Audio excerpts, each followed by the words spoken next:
Hi Rameesa. Hi. സുഖാണോ? സുഖാണ്. എങ്ങനെ പോണു വർക്കൊക്കെ? വർക്കൊക്കെ അടിപൊളിയായിട്ട് പോകുന്നു.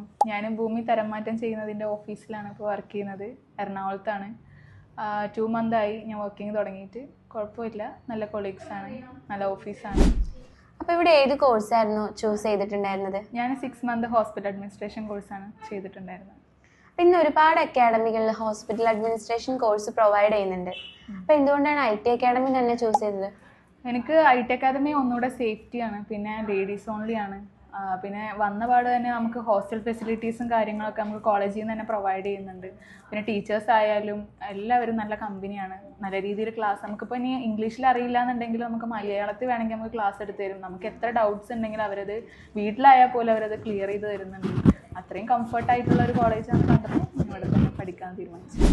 IT അക്കാഡമിയിൽ വരുന്നതിന് മുൻപും ഇവിടെ വന്നതിന് ശേഷം റമീസാക്ക് ലൈഫിൽ വന്നിട്ടുള്ള ചേഞ്ചസ് എന്തൊക്കെയാണ്? ഞാൻ IT അക്കാദമി വരുന്ന സമയത്ത് ഞാൻ ഇങ്ങനെയേ അല്ലായിരുന്നു. ഞാനൊരു ക്യാമറയുടെ മുന്നിലോ അല്ലെങ്കിൽ കുറച്ച് ആൾക്കാർ കൂടുന്ന ക്രൗഡഡ് ആയിട്ടുള്ള സ്ഥലത്തോ നേരിട്ട് സംസാരിക്കാനൊക്കെ എനിക്ക് ഭയങ്കര പേടിയായിരുന്നു. സാറിൻ്റെ മോട്ടിവേഷൻ ക്ലാസ്സും കാര്യങ്ങളൊക്കെ കേട്ടതോട് കൂടിയിട്ട് എനിക്ക് ആ പേടി തന്നെ പോയി. ഇനിയിപ്പോൾ ഏതൊരു ഓഫീസിലായാൽ പോലും നല്ല കോൺഫിഡൻറ്റോട് കൂടിയിട്ട് സംസാരിക്കാനും നല്ല രീതിയിൽ വർക്ക് ചെയ്യാനും എനിക്കിപ്പോൾ സാധിക്കുന്നുണ്ട്. ആദ്യമൊക്കെ ഞാൻ ഇവിടെ വരുമ്പോൾ ഭയങ്കര എല്ലാത്തിനും ബാക്കായിട്ട് ഒരു കാര്യത്തിനും നിൽക്കാതെ, ഇനിയിപ്പോൾ പരിപാടികളായാൽ പോലും ഞാൻ മാറി നിന്നിട്ടൊക്കെ ഉണ്ടായിരുന്നത്. പിന്നെ 6 മന്ത് ആവുന്നതിന് മുൻപ് തന്നെ ഒരുപാട് മാറ്റങ്ങൾ എനിക്ക് കൊണ്ടുവരാൻ പറ്റി. അതിനൊക്കെ ഒരു പങ്ക് വഹിച്ചിട്ടുള്ള IT അക്കാദമി തന്നെയാണെന്ന് ഞാൻ എപ്പോഴും പറയും. പ്രൊബേഷൻ പീരീഡ് എങ്ങനെ ഉണ്ടായിരുന്നു? നമുക്കൊരു 1 മന്ത് പ്രൊബേഷൻ പീരീഡ് ആണ് പറഞ്ഞിട്ടുണ്ടായിരുന്നത്. പക്ഷെ ഒരു 1 വീക്ക് ആകുമ്പോഴത്തേക്കും നമ്മൾ പ്രൊബേഷൻ പീരീഡ് കഴിഞ്ഞ് നമ്മളെ വർക്കിലേക്ക് എടുത്തു. പിന്നെ സാലറി തരാൻ തുടങ്ങി. നമുക്ക് 1 മന്ത് ആകുമ്പോഴത്തേനും നമ്മൾ അവരെത്രയാണോ പറഞ്ഞത് ആ സാലറി നമുക്ക് തരൽ തുടങ്ങി. നമുക്ക് നമ്മളുടേതായിട്ടുള്ള ചിലവുകൾക്കും കാര്യങ്ങൾക്കൊക്കെ പറ്റിയൊരു നല്ലൊരു സാലറി തന്നെയാണ് നമുക്ക് തന്നിട്ടുണ്ടായിരുന്നത്. ഇന്ന് ഒരുപാട് പെൺകുട്ടികൾ പഠിക്കാൻ ആഗ്രഹിക്കുന്നുണ്ട്, അതുപോലെ ഉയരങ്ങളിൽ എത്താനൊക്കെ ആഗ്രഹിക്കുന്നുണ്ട്. അപ്പോൾ അവരോടൊക്കെ റമീസാക്ക് എന്താണ് പറയാനുള്ളത്? നമ്മൾ പഠനം എന്ന് പറഞ്ഞത് അതൊരു പ്രായത്തിൽ നിൽക്കുന്ന സംഭവമല്ല. നമുക്ക് എത്ര പ്രായം വരെ വേണമെങ്കിലും നമുക്ക് പഠിക്കാം, ജോലിക്ക് പോവാം, ഒക്കെ ചെയ്യാം. നമ്മൾ 1 രൂപയ്ക്ക് വേണ്ടി മറ്റുള്ളവരുടെ മുൻപിൽ കൈ നീട്ടേണ്ട ഒരു അവസ്ഥ എന്ന് പറയുന്നത് അത് ഭയങ്കര ഇതായിട്ടുള്ളതാണ്. നമ്മൾ വീടുകളിൽ തന്നെ ചോറും കറിയും വെച്ച് മക്കളെ നോക്കി അത് വേണം. അല്ലാതെ നമ്മുടേതായ ഒരു രീതിക്ക് നമ്മൾ ഫിനാൻഷ്യലി ഇൻഡിപെൻഡൻ്റ് ആവണം. മറ്റുള്ളവരെ മുൻപിൽ നമുക്കൊരു വില വരണമെന്നുണ്ടെങ്കിൽ നമ്മൾ പഠിക്കണം, നമ്മൾ നല്ല ജോലിക്ക് പോകണം. ഇപ്പോൾ എൻ്റെ ഒരു അവസ്ഥ വെച്ചിട്ട് പറയുകയാണെങ്കിൽ തന്നെ ഞാനിപ്പോൾ നല്ലൊരു പൊസിഷനിൽ നിൽക്കുന്നുണ്ടെങ്കിൽ അതിൻ്റെ ഒരു മെയിൻ പങ്ക് IT അക്കാദമിക്കും പിന്നെ എൻ്റെ ഹസ്ബൻഡിനും എൻ്റെ ഫാമിലിക്കുമാണ്. അതുപോലെ എല്ലാ പെൺകുട്ടികളും മുന്നോട്ട് വരണം, അവർ പഠിക്കണം, നല്ലൊരു ജോലിക്ക് കയറണം, നല്ല സാലറി. അതാണ് നമുക്ക് വേണ്ടത്. പെൺകുട്ടികളായി കഴിഞ്ഞാൽ ഫിനാൻഷ്യലി ഇൻഡിപെൻഡൻ്റ് ആയിരിക്കുക എന്നുള്ളതാണ് മെയിനായിട്ട്.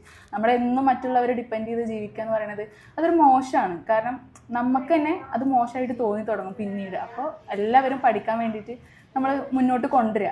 അതിനൊരു ബെസ്റ്റ് ഓപ്ഷനായിട്ട് എനിക്ക് പറയാനുള്ളത് IT അക്കാദമിയാണ്. എങ്ങനെ ഉണ്ടായിരുന്നു IT അക്കാഡമിയിലെ ഈ 6 മന്ത് ജേണി?